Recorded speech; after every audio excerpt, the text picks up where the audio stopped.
Indonesia, negeri yang dikaruniai keindahan alam luar biasa, menyimpan rahasia besar di bawah tanahnya.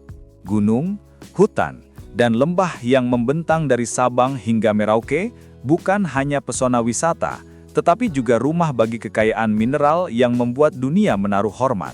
Di balik tanah yang subur ini, tersimpan emas, tembaga, perak, dan berbagai mineral berharga lainnya yang menjadikan Indonesia sebagai salah satu negara dengan sumber daya alam terbesar di dunia.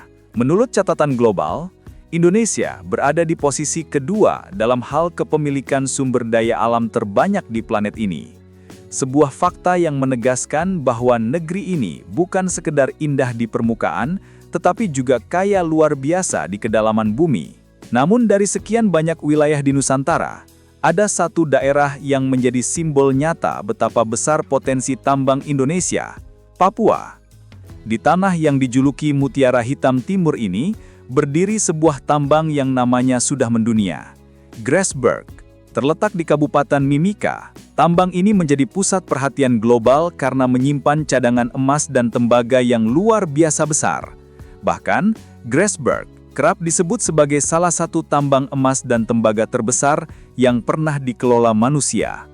Dari wilayah inilah, Indonesia ikut menentukan harga komoditas mineral dunia.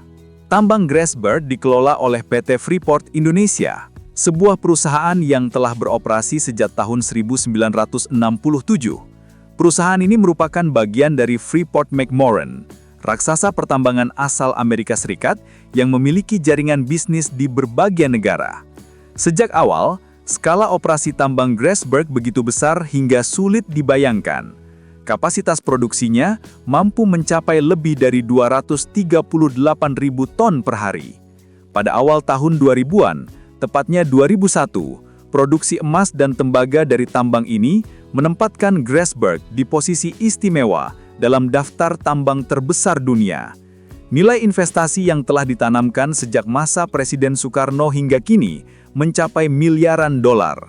Sebuah angka yang menggambarkan besarnya kepentingan ekonomi dan geopolitik di balik tanah Papua. Menurut data resmi dari PT Freeport Indonesia, cadangan tambang Grasberg mencapai lebih dari 2,27 miliar ton biji dengan kandungan mineral berupa tembaga, emas, dan perak. Setiap tahun, produksi biji bisa mencapai 109 juta ton. Jumlah yang menempatkan tambang ini pada level yang hampir mustahil disaingi oleh tambang lain di dunia. Cadangan tersebut diperkirakan masih bisa dieksploitasi hingga lebih dari 2 dekade ke depan, menjadikannya aset strategis yang sangat bernilai bagi siapapun yang menguasainya. Selain emas dan tembaga, tambang ini juga menghasilkan mineral lain seperti molybdenum dan rhenium, 2 bahan langka yang memiliki nilai ekonomi tinggi di pasar global. Namun di balik segala kejayaan itu, muncul pertanyaan besar yang terus menggema dari masa ke masa. Siapa yang sebenarnya paling diuntungkan dari kekayaan tambang ini? Selama puluhan tahun, hasil tambang dari Papua diekspor ke luar negeri dalam bentuk konsentrat mentah. Artinya, Indonesia hanya menikmati sebagian kecil nilai tambah dari sumber daya yang diambil dari tanahnya sendiri. Sementara keuntungan terbesar jatuh ke tangan pihak asing yang memiliki teknologi dan fasilitas pengolahan di luar negeri. Situasi ini membuat Indonesia seakan hanya menjadi penyedia bahan mentah tanpa pernah benar-benar menikmati hasil kekayaannya secara penuh. Kritik dari publik pun bermunculan.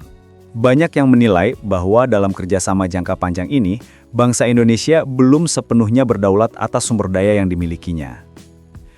Melihat persoalan itu, pemerintah Indonesia mulai mengambil langkah tegas. Pada tahun 2009, lahirlah Undang-Undang Nomor 4 tentang Pertambangan Mineral dan Batu Bara atau yang dikenal dengan UU Minerba. Salah satu poin penting dalam undang-undang ini adalah larangan ekspor mineral mentah ke luar negeri. Semua perusahaan tambang diwajibkan untuk membangun fasilitas pengolahan atau smelter di dalam negeri agar hasil tambang dapat diolah terlebih dahulu sebelum dijual ke pasar global. Tujuannya jelas, agar Indonesia tidak lagi hanya menjual bahan mentah, tetapi mampu memperoleh nilai tambah yang lebih besar. Kebijakan ini menjadi langkah strategis dalam upaya mewujudkan kemandirian industri nasional. Sebagai bentuk respon terhadap regulasi tersebut, PT Freeport Indonesia kemudian menyatakan komitmennya untuk membangun smelter dengan kapasitas pengolahan mencapai 2,5 juta ton per tahun. Nilai investasi proyek ini mencapai sekitar 2,3 miliar dolar Amerika Serikat.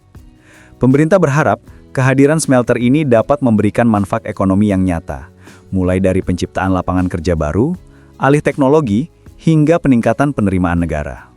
Namun perjalanan pembangunan smelter tidak selalu mulus. Berbagai kendala teknis dan administrasi menyebabkan proyek ini mengalami keterlambatan.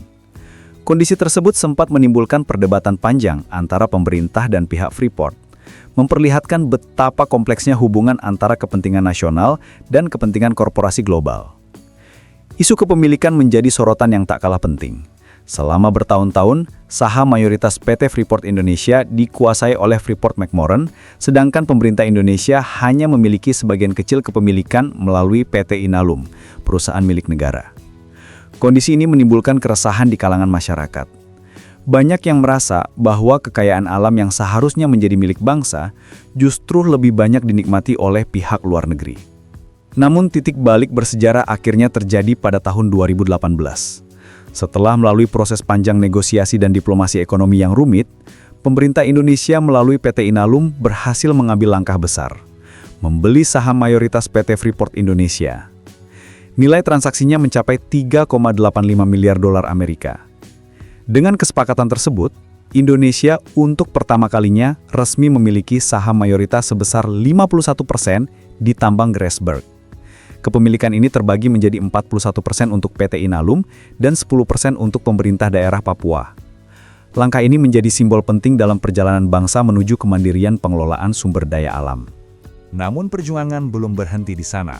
Meskipun Indonesia kini menjadi pemegang saham mayoritas, pihak Freeport-McMoRan tetap memiliki peran besar dalam hal operasional dan penguasaan teknologi tambang. Dengan kata lain, kendali penuh atas pengelolaan tambang Grasberg masih belum sepenuhnya berada di tangan bangsa sendiri.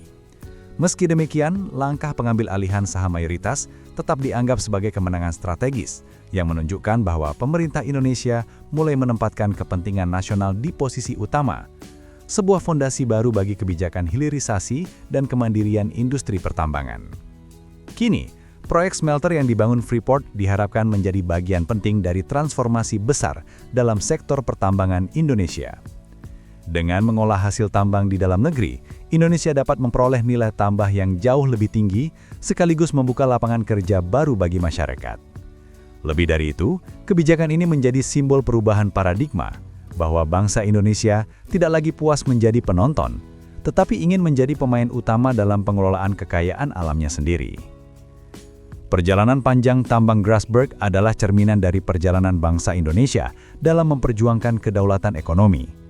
Dari era penjajahan hingga era modern, negeri ini selalu dihadapkan pada tantangan yang sama.